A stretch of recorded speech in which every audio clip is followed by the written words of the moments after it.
નમસ્કાર દેવીઓ સજ્જનો, યુટ્યુબના માધ્યમથી મારો વોઇસ અવાજ સાંભળતા વિશ્વના ખૂણા ખૂણામાં બેઠેલા મારા પરમ આત્મીય શ્રદ્ધેયજનો, મિત્રો, આજે આપણે વાત કરવાની છે 4 રાશિની. કઈ 4 રાશિ ડેન્જર હોય છે?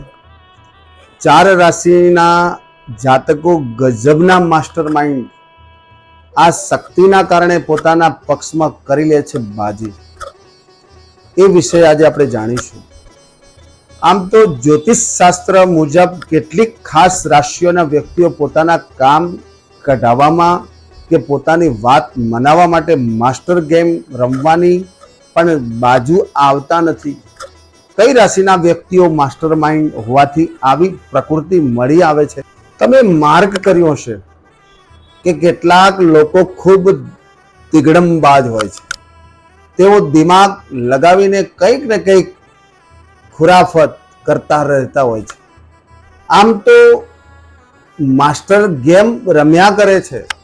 જ્યોતિષ શાસ્ત્ર મુજબ આવી વ્યક્તિઓના માસ્ટર માઇન્ડ હોવાની આ પ્રકૃતિ તેમના રાશિના ગુણોના કારણે હોય છે.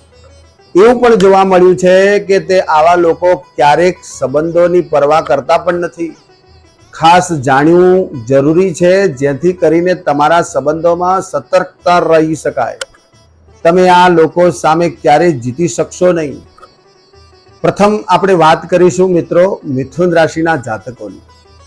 મિથુન રાશિના જાતકોના સ્વામી બુધ ગ્રહ છે અને જે બુદ્ધિ અને કોમ્યુનિકેશનનો કારક છે. આ રાશિના વ્યક્તિઓ સ્માર્ટ તેમજ અને પરિસ્થિતિઓમાં ખૂબ પોતાને ઢાળવામાં અલવટ હોય છે. તેમના વ્યક્તિત્વ અને સ્વભાવના બે પહેલું હોવાથી એ જાણવું મુશ્કેલ બને છે કે તેમનો વાસ્તવિક ઈરાદો શું છે. મિથુન રાશિના લોકો માનસિક 3 પ્રકારના પડકારોને હંમેશા પસંદ કરતા હોય છે. તેઓ લોકોને જોડવા અને તોડવા અને પોતાના વાચાળ સ્વભાવનો ઉપયોગ કરતા હોય છે. અને મિત્રો, મિસલીડિંગ ઇન્ફોર્મેશન પણ એવા જ તરીકા અને તર્કની રજૂ કરે છે જે લોકોને તેમના પર વિશ્વાસ કરી લે છે. મિત્રો, આ રહી મિથુન રાશિની વાત. અને હવે આપણે બીજી રાશિ છે વૃશ્ચિક રાશિ. જ્યોતિષ શાસ્ત્રમાં વૃશ્ચિક રાશિને મંગળથી પ્રભાવિત રાશિ માનવામાં આવે છે અને જે ગંભીર હોવાથી સાથે સાથે રહસ્યમય પણ હોય છે. તેઓ હંમેશા થિંકર પ્રકારના માસ્ટર માઇન્ડ લોકો હોય છે, જે સરળતાથી પોતાનો ઈરાદો વ્યક્તિ થવા દેતા નથી, પોતે પ્રગટ થવા દેતા નથી અને સાથે તેઓ જાણવામાં કુશળ હોય છે. એ લોકોનું શું જોઈએ, પોતાના આ ગુણોનો ઉપયોગ માસ્ટર ગેમ તરીકે લોકોને પોતાના હકમાં કરવા માટે કરે છે. અને આમાં આ ગુણ અવગુણમાં ફેરવાય છે. ત્યારે આવા લોકોને શાંતિ, એટલે આપણી ગુજરાતી અને દેશી ભાષામાં સમજીએ ને તો સાતીર માનવામાં આવે છે. અને મિત્રો, હવે આપણે ત્રીજા નંબરની જે રાશિ છે એ તુલા રાશિની વાત કરીશું. તુલા રાશિના જાતકોના સ્વામી શુક્ર છે અને આ રાશિના વ્યક્તિ પર માસ્ટર ગેમ રમી શકે છે.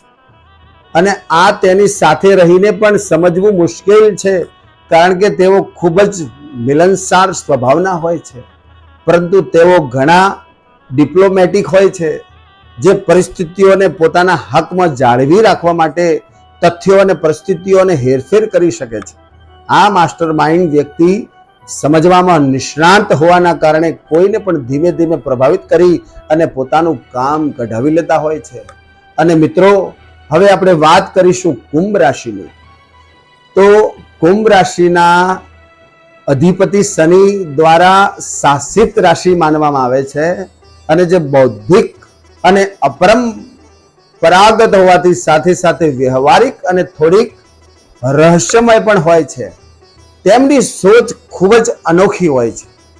તેમને લોકો અને સ્થિતિઓને ઓળખવામાં સારું આવડે છે, જેનાથી તેઓ પોતાની સ્માર્ટ રણનીતિઓનો બનાવી અને પોતાની નાની નાની વાતોને નોટિસ કરે છે અને તેમને પોતાના ફાયદા અને ઉપયોગમાં લે છે. તેનાથી તેઓ ખૂબ જ સરળતાથી અને યોજનાબદ્ધ રીતે મનોવૈજ્ઞાનિક હેરફેર કરવામાં સફળતા પ્રાપ્ત કરે છે.